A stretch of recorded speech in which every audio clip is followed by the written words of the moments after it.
Hi folks, welcome to my channel the average Dermadoc. ఇక మొదలెడదామా? Hair యొక్క main function ఏంటి? Cosmetic function.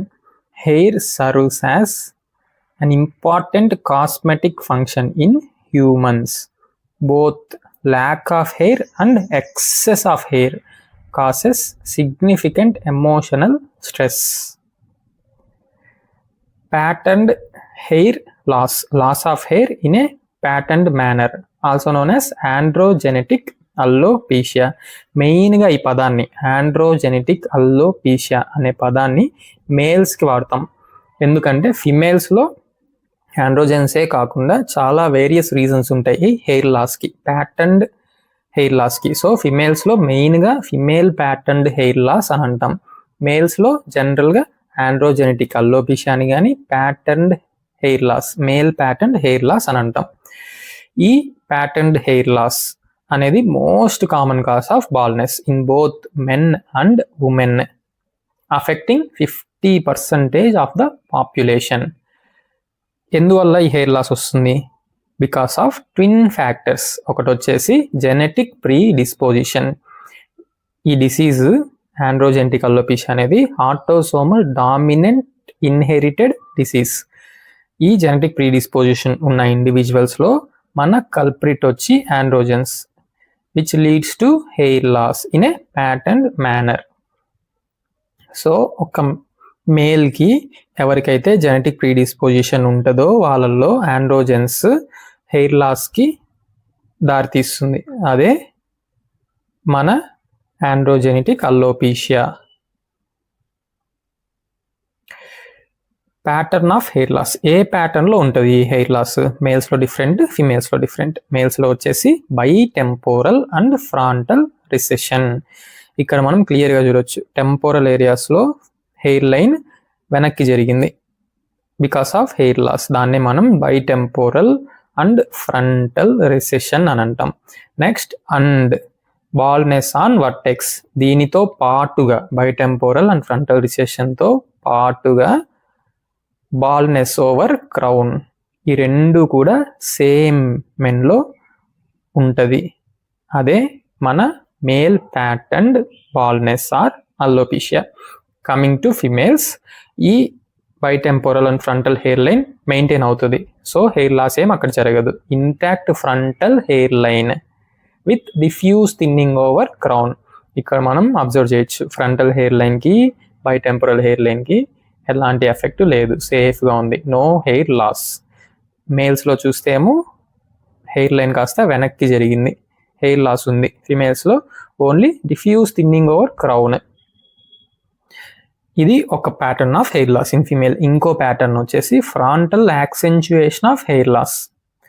ఇక్కడ చూడొచ్చు, ఫ్రంటల్ ఏరియాలో యాక్సెంచుయేషన్ ఆఫ్ హెయిర్ లాస్ అంటే ఎక్కువ హెయిర్ లాస్ అయ్యింది,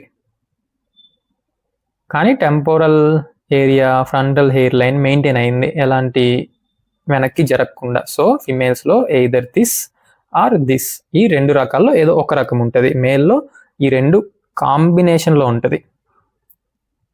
ఎందుకు ఫిమేల్స్లో హెయిర్ లైన్ మెయింటైన్ అయ్యింది, ఎందుకు అంత హెయిర్ లాస్ లేదు మేల్స్తో పోలిస్తే? బికాస్ ఆఫ్ లో ఆండ్రోజన్ రిసెప్టార్స్. మన కల్పిట్ ఆండ్రోజన్ యాక్ట్ అవ్వాలంటే దానికి రిసెప్టార్స్ కావాలి, ఆ రిసెప్టార్స్ చాలా తక్కువగా ఉంటుంది. నెక్స్ట్ లో 5-alpha రిడక్టేస్ 1 and 2 బోత్ ఐసోఫార్మ్స్.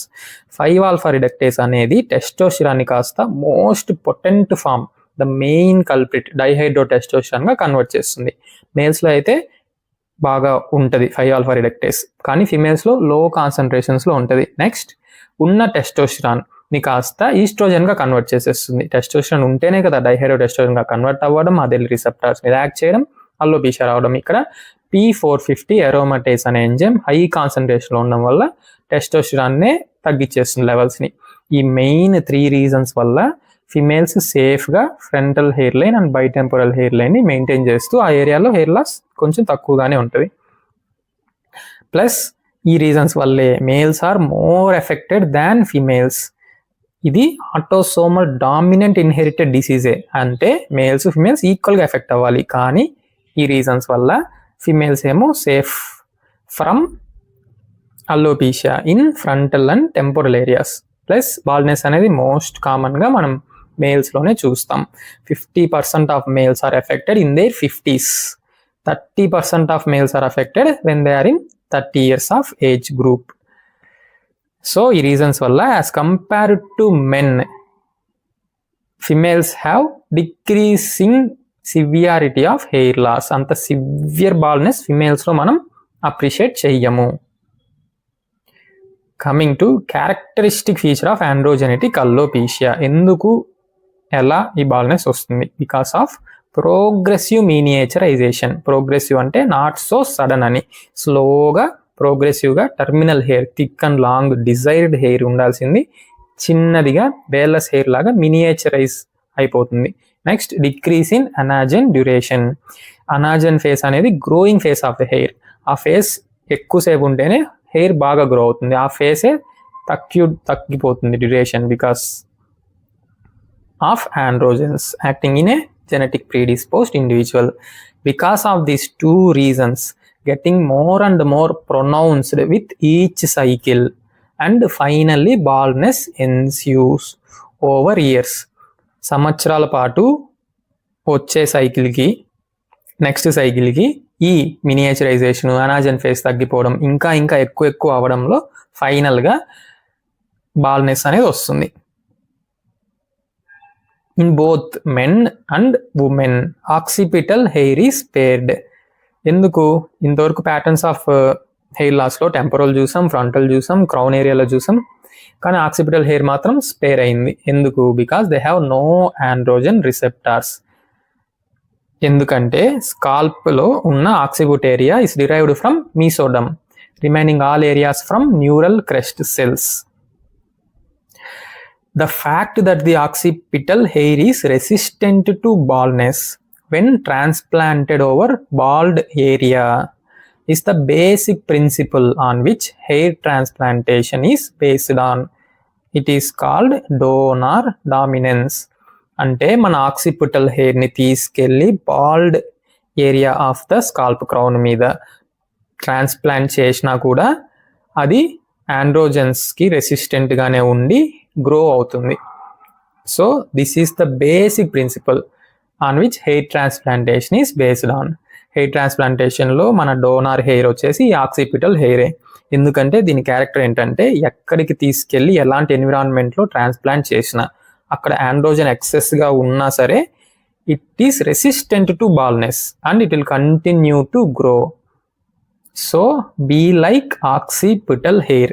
ఎలాంటి సిచ్యువేషన్లో ఉన్నా, ఎలాంటి ఎన్విరాన్మెంట్లో ఉన్నా క్యారెక్టర్ని మాత్రం మెయింటైన్ చేయండి.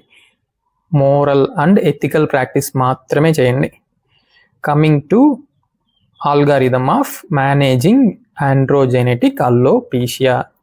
మేల్స్లో ఒకవేళ అడ్వాన్స్డ్ డిసీజ్ కనుక అయితే, ఇంకా హెయిర్ చాలా తక్కువగానే ఉంది, then we can go for surgical restoration of hair, nothing but hair transplantation, లేదా కాస్మెటిక్ ఎయిడ్ యూజ్ చేయొచ్చు. కాస్మెటిక్ ఎయిడ్ అంటే ఏంది?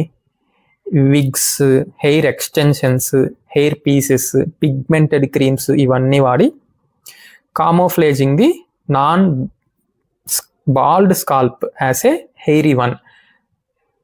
ఎప్పుడైతే పేషెంట్ మందులు తీసుకోవడానికి కానీ సర్జరీకి కానీ నాకు ఇంట్రెస్ట్ లేదు అన్నా, మందులకి సర్జరీస్కి కాంట్రా ఇండికేషన్ ఉన్నా సరే కాస్మెటిక్ ఎయిడ్స్ ఇవ్వచ్చు. ఒకవేళ డిసీజ్ అంత అడ్వాన్స్డ్ స్టేజ్లో లేదు, so we can start with medical management of 2%, 5% minoxidil solution BD with or without finasteride. ఇది anti androgen category X drug. So పొరపాటును కూడా reproductive aged females who are planning for ప్రెగ్నెన్సీలో పెట్టకూడదు. Then coming to females. ఫిమేల్స్లో signs and symptoms of hyper ఆండ్రోజెనిజంని చూస్తాం. ఈ evaluation of hyper androgenism క్లియర్గా హిర్సుటిజం మీద ఒక వీడియో చేసి ఆల్రెడీ యూట్యూబ్లో అప్లోడ్ చేశాను. ఇప్పటి వరకు అప్లోడ్ చేసిన అన్ని వీడియోస్లో లెంతియెస్ట్ వీడియో. ఒక్కసారి దాన్ని మీరు చూస్తే క్లియర్గా క్లారిటీ వస్తుంది ఎలా ఇవాల్యుయేట్ చేయాలి. హిర్సుట్ ఉమెన్ని ఉంది, signs and symptoms of hyper androgenism ఉంది. So what is the cause for this hormonal problem కనిపెట్టాం. హార్మోనల్ ప్రాబ్లం ఏంటో, as we have to give treatment for the cause. అది ఇస్తే బెటర్ అయితే okay. If it's not improving we have to go for surgical restoration of hair or cosmetic aids. ఎందుకని we are not going to medical management with minoxidil? ఇక్కడ already androgens excess ఉంది. ఎంత minoxidil ఇచ్చినా ఈ androgens తన పని అది చేసుకుంటూ హెయిర్ లాస్ చేసేస్తుంది. సో డైరెక్ట్గా ఆండ్రోజన్స్కి రెసిస్టెంట్గా ఉన్న హెయిర్ని తీసుకెళ్ళి ట్రాన్స్ప్లాంట్ అన్నా చేయాలి, లేదా విగ్స్, హెయిర్ ఎక్స్టెన్షన్స్ పెట్టి వాడుకోవాలి. ఎందుకంటే ఆండ్రోజన్స్ విగ్ మీద యాక్ట్ చేసే ఛాన్సే లేదు. నౌ హార్మోనల్ ప్రాబ్లమ్స్ ఎంత వెతికినా దొరకలేదు, కాస్ కనుక్కోలేకపోయాం. దాన్నే మనం ఇడియోపతిక్ హైపర్ ఆండ్రోజనిజం అంటాం.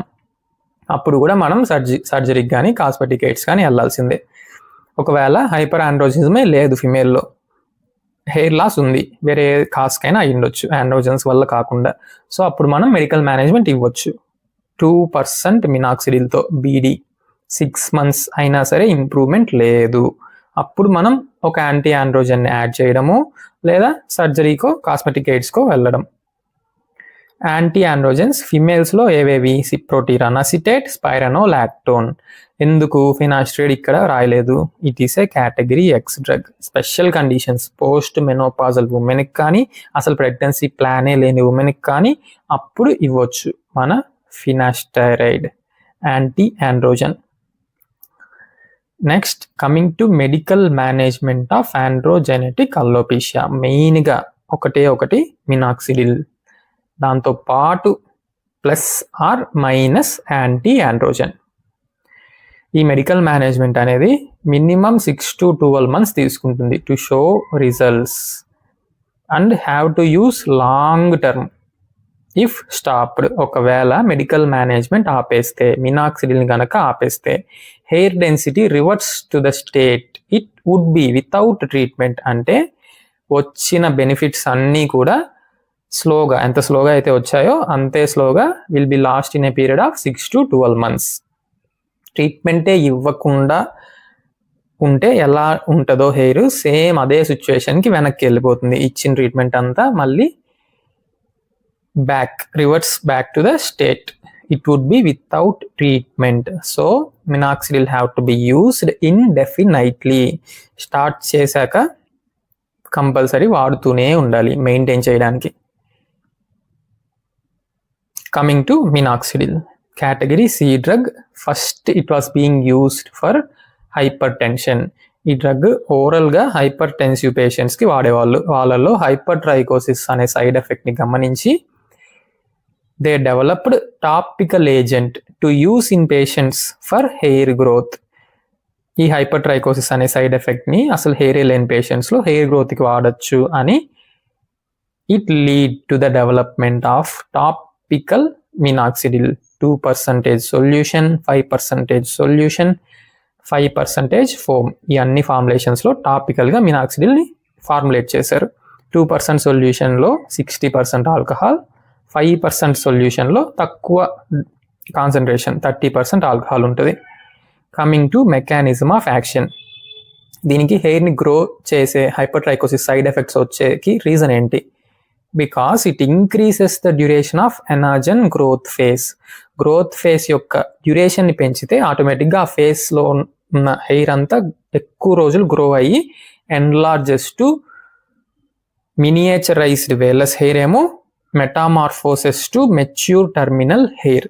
మినాక్సిడిల్ ఇన్ఫ్లుయెన్స్ వల్ల చిన్న చిన్న హెయిర్ కాస్త టర్మినల్ హెయిర్ లాగా పెరుగుతుంది అనాజన్ ఫేస్లో by unknown mechanisms.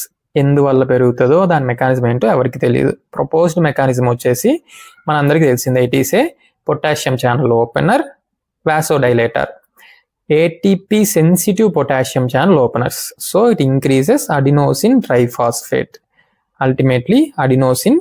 Then it will lead to more and more vascular endothelial growth factor, prostaglandin E2, which promotes hair growth. ఈ రెండు కూడా హెయిర్ గ్రోత్ని ప్రమోట్ చేస్తుంది. This is the proposed mechanism for hair growth because of using minoxidil.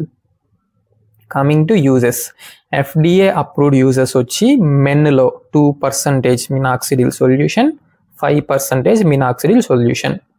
ఫీమేల్స్లో only 2% minoxidil solution, 5% is not an FDA approved for females. First minoxidil ఏ hair గ్రోత్కి use అవుతుంది?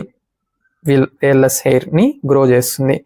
In a period of 4 months. కన్సిస్టెంట్గా కంటిన్యూస్గా 4 months వాడితే కానీ మన స్టార్టింగ్లో వేర్లెస్ hair కాస్త గ్రో అవ్వడం స్టార్ట్ అవ్వదు. ఇనీషియల్గా ఉన్న హెయిర్ టీలోజన్ ఫేస్కి వెళ్ళి కాస్త కెటాజన్ ఫేస్కి వెళ్ళి హెయిర్ లాస్ అయ్యే ఛాన్స్ కూడా ఉంది. నార్మల్ ప్రాసెస్ అది, కానీ అది మినాక్సిల్ వల్ల వచ్చింది కాదు. పేషెంట్కి కౌన్సిల్ చేసి కన్సిస్టెంట్గా వాడుతూనే ఉంటే కానీ రిజల్ట్ రాదు అని ఎంకరేజ్ చేయాలి. నెక్స్ట్ అలా వాడుతూనే ఉంటే 4 months తర్వాత టర్మినల్ హెయిర్ కాస్త గ్రో అవ్వడం స్టార్ట్ అవుతుంది. ఆ తర్వాత number of hair follicles increase అవ్వడం స్టార్ట్ అవుతుంది. ఈ ఎఫెక్ట్స్ అన్నీ కూడా ఎక్కువగా మోస్ట్ ఎఫికేషియస్ ఆన్ క్రౌన్ మీద చూస్తాం. క్రౌన్ మీద మినాక్సిల్ బాగా పనిచేస్తుంది. Off label uses, FDA approved use ఒకటి ఆండ్రోజెనెటిక్ అల్లోపీషియా. అదే ఆఫ్ లేబుల్ యూజెస్కి వస్తే alopecia areata, loose anagen syndrome, congenital hypotrichosis off label uses. ఇంకా off label before and after hair transplantation. Before hair transplantation it increases function of suboptimal hair follicles. Occiput రీజియన్లో ఏమైనా సబ్ఆప్టిమల్గా ఉంటే దాన్ని optimise చేస్తుంది, అంటే రెడీ చేస్తుంది హెయిర్ ట్రాన్స్ప్లాంటేషన్ కోసం బాగా. నెక్స్ట్ హెయిర్ ట్రాన్స్ప్లాంటేషన్ జరిగాక it optimises the survival of transplanted follicles. Transplant చేసిన ఫాలికల్స్ యొక్క సర్వైవల్ని పెంచుతుంది. ఎప్పుడు స్టార్ట్ చేయాలి? ట్రాన్స్ప్లాంటేషన్ అయిన వెంటనే చెయ్యకూడదు. After 1 week of hair transplantation minoxidil should be started. Finasteride అయితే the very next day start చేసుకోవచ్చు. Coming to side effects of minoxidil. Irritant and allergic contact dermatitis, hypertrichosis. అసలు ఇదే కదా మనకు డిజైరబుల్ ఎఫెక్టే ఇది, దీనికోసమే వాడుతున్నాం. కానీ ఇక్కడ స్కిన్ అదర్ దాన్ స్కాల్ప్ మీద కాకుండా వేరే చోట హైపర్ ట్రైకోసిస్ వచ్చే ఛాన్స్ ఉంది. ఎప్పుడు? If applied inadvertently. Coming to antiandrogens. మన మెయిన్ కల్ప్రిటే ఆండ్రోజన్ కాబట్టి దీనికి అగైనెస్ట్గా వర్క్ చేసే డ్రగ్స్ అన్ని ఇచ్చుకోవచ్చు.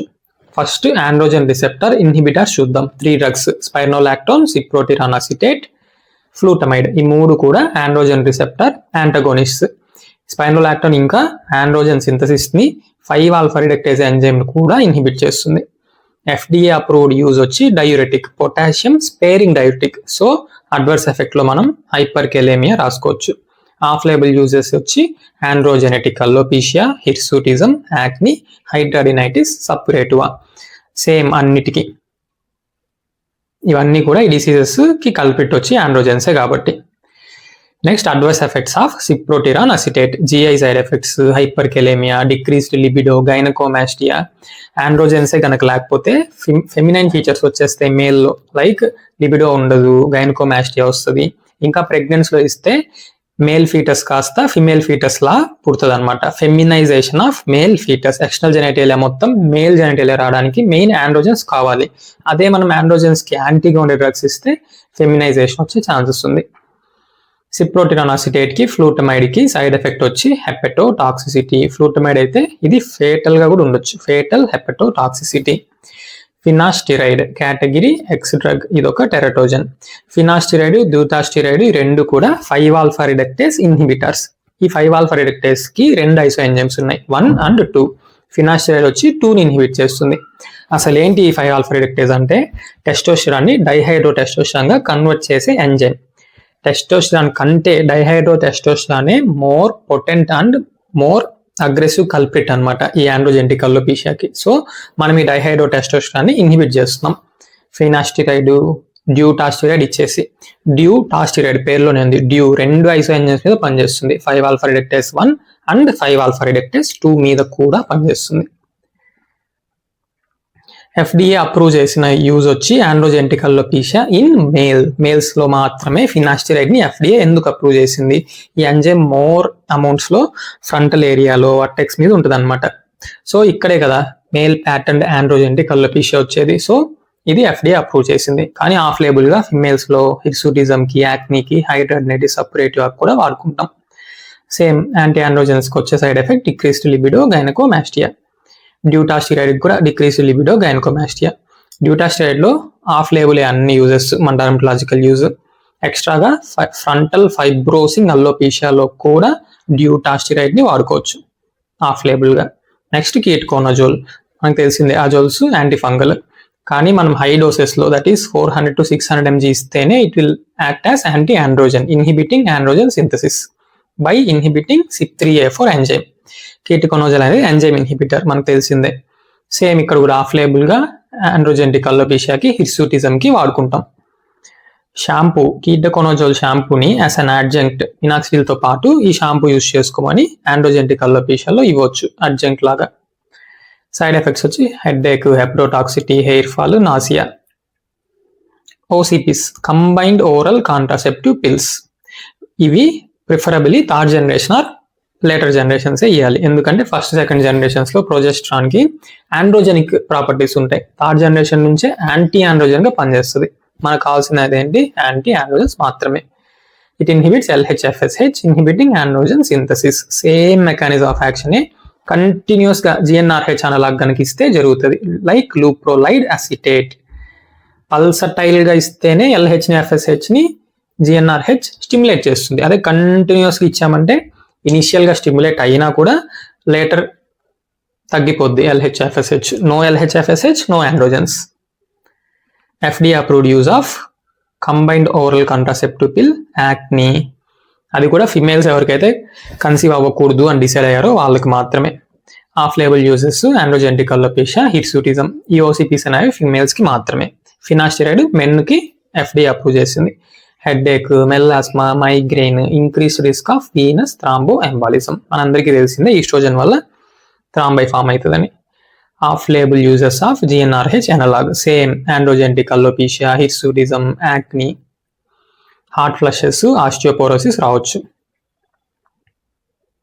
ఛానల్ పేరు గుర్తుందిగా, లైక్, షేర్, సబ్స్క్రైబ్ చేయడం మాత్రం మర్చిపోకండి.